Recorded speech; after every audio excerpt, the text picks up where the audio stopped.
Resolving forces in two dimensions.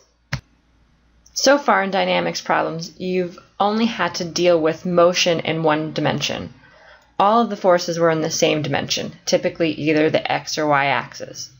Yet there is a hint of two-dimensional motion in problems you've already solved. Can you figure out where you used forces in two dimensions in solving a problem?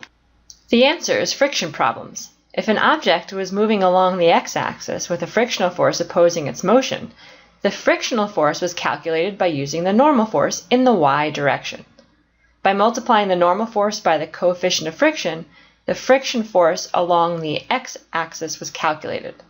But these were two separate and independent calculations. The problem went something like this.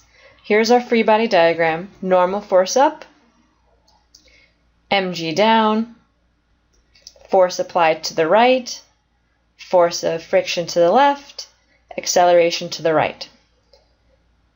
So in the x direction, you'd have force applied minus force of friction equals ma. And in the y direction, you would have normal force minus mg equals 0. So the second equation shows you that normal force is equal to mg, which you would use to calculate the force of friction. The various forces on an object don't always act in one dimension. An easy example is when you're pulling a wagon at an angle to the horizontal. So the force applied is at an angle, which means it will have two different components, one in the x direction and one in the y direction. In order to solve problems using forces acting at an angle, like the wagon on the previous slide, we must find the horizontal, x, and the vertical, y, components of the forces. The original force vector is now represented as the vector sum of its components.